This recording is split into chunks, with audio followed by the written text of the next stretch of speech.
Accuse me of stealing? You will lose everything. First post, be kind. This happened way back in the dark ages, 1986. I was 21 at the time and working for a gas station that was associated with a certain grocery store chain in Washington state. It was owned by a company not affiliated with said chain, but had locations at nearly every one. As this was long before the days of debit cards, this was a cash-only gas station. We didn't even take credit cards. Customers would pull up, pump their gas and then come to my window to pay. We also sold cigarettes. No drinks, no snacks, customers couldn't even get into my booth. I had been working there about a year when the company announced it was closing the location. My manager and I were offered positions at another location upstate and we both accepted. We moved our respective families and started our new jobs. As new hires, ugh. This station was incredible busy.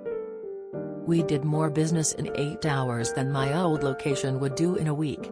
This location also had a different setup. Here you would pull into the station from a single entrance, pump your gas, and then drive forward to a single exit where the pay here booth was located. There were always 2 cashiers on duty. Each cashier had a cash drawer. One thing I should note, there were also no computers. So closing the drawer down between shifts was time-consuming and tedious. We had to manually count the cigarettes remaining, and count the cash drawers. We would fill out an end-of-shift report listing the starting balances and the ending balances. We also had to list the gallons sold from each pump. At the end of the shift the total of gallons sold and the total cigarettes sold should equal the cash balance. It is important to note here that not once in the year I had worked for the previous location had I been off by more than 10 cents. The following morning after my first shift I was informed by the manager that I was short $50. Impossible, I said, I balanced out yesterday. He said that I must have stolen that money after I had completed the paperwork. I just looked at him and said, no I didn't. He gave me a verbal warning and said if it happened again I would be fired and the stolen money would be deducted from my paycheck this week. In the 5 days that followed I realized quickly the manager was up to something. My old manager, who was just another worker now, was also accused of stealing. As was one other new employee. I can't vouch for the other employee but I'm pretty sure she did nothing wrong. The employees that had been there a while were never accused of anything. I did some checking and found out this manager was relatively new, had only been there about 6 months, and the other cashiers had been here before him. Only new cashiers were being accused of stealing.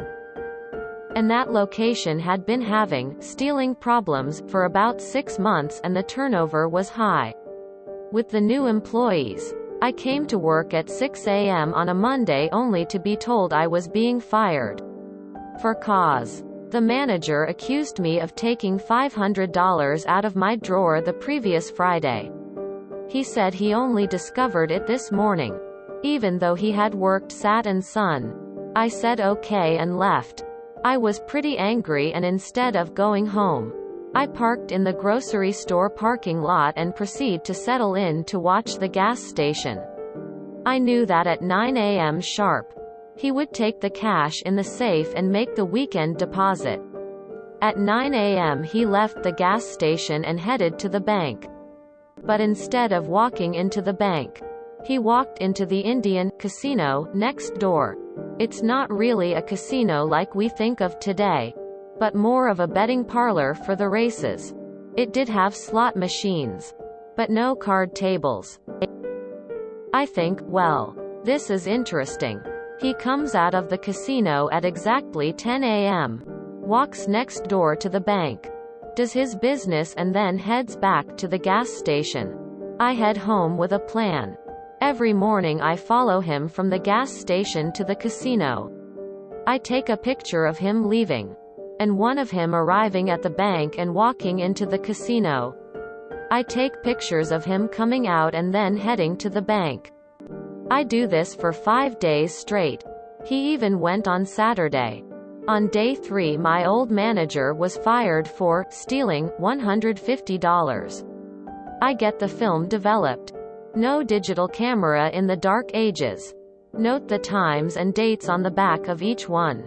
Then I call the main office of the gas company. It's after 5, but I'm hoping someone is there. And there is. I speak to a woman and explain my situation, and she says she knows exactly who I should speak to. And transfers me. By some grace of God. She has transferred me to none other than the president, CEO of the company. I tell him my story and tell him I did not steal from his company and could prove who actually did. He took down my information and said he would be in touch. I'm thinking to myself, yeah right.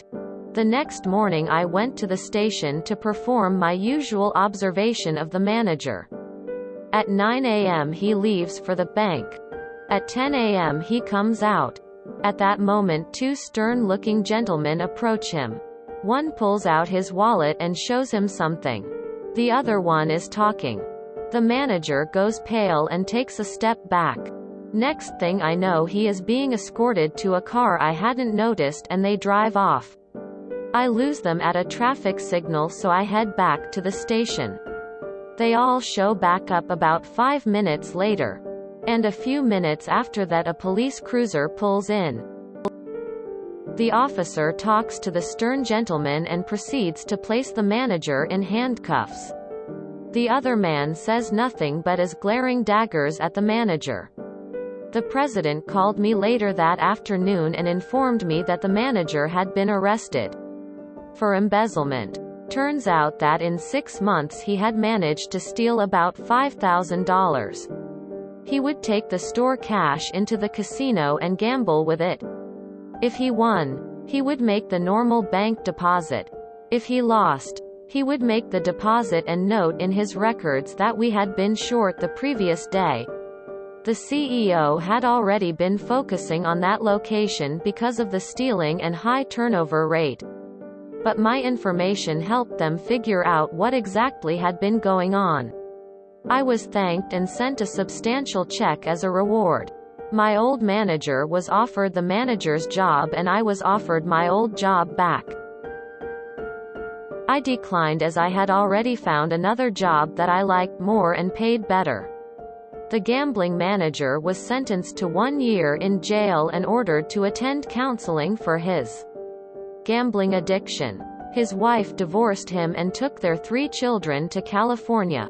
His house was foreclosed on and he ended up in a homeless shelter. Don't accuse me of stealing. I will get revenge. Update. Thank you for the likes and awards. Update 2. This was my first post and I really didn't expect all the awards. Thank you. The wild thing about this story was the part where you moved your family across the state for a job. Working at a gas station. Not that I don't believe you. I just find it crazy that not only could you support your family with that kind of job, but you actually found it worthwhile to move to follow the job. Inflation is a hell of a thing. That photos you took as evidence might as well be weapon-grade uranium because these behaviors he displayed barred him from doing any more managerial roles.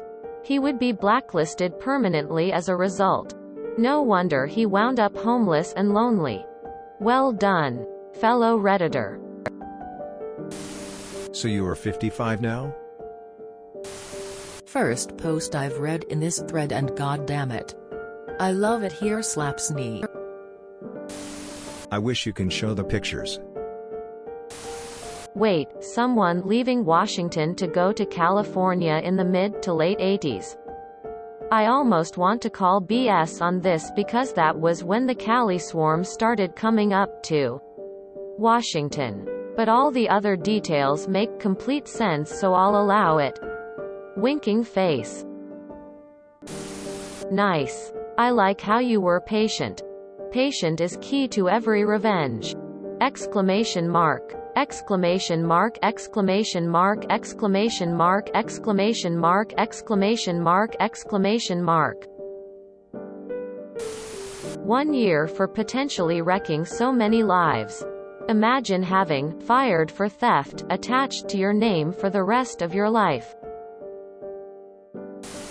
Best thing I read all day.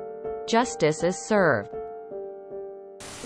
I like this story anyway. But across the sea, I was a similar age, doing the petrol, gas station gig. This really rings with me. Crooked managers. No computers. Having to do the books at the end of the shift. I was still at school. And those funny little tubes in the floor that you had to put every 100 in at a time. This story sounds familiar. I'm getting a sense of déjà vu. Aside from the old manager joining in, everything else sounds the same. Anyone else feel similarly? Very professional revenge.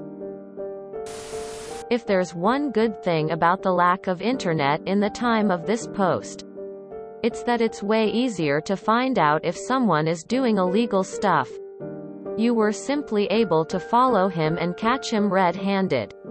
While nowadays he would have done it in internet casinos, making it at least somewhat harder to trace it back to him. Assuming he knew how to cover his tracks. Fucking that was a great revenge story. I am about your age and I can appreciate the great lengths you went to in the low-tech era.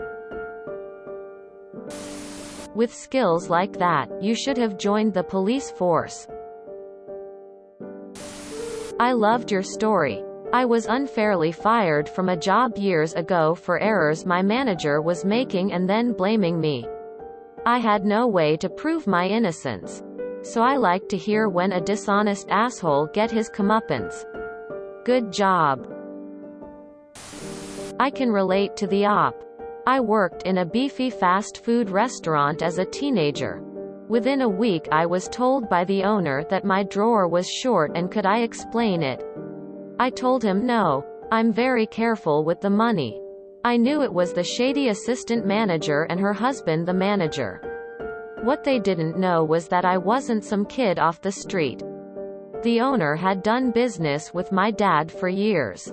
A week later they were both gone. Had been fleecing the drawer for months. I'm glad the op took the time to root that asshole out. No doubt saved a lot of people a lot of grief. R. Escalating revenge. This should have been on R. Nuclear revenge. If you enjoyed this video, please check out our playlists full of similar content. Epic Eracast is like doom scrolling for your ears. Please like, share, and subscribe.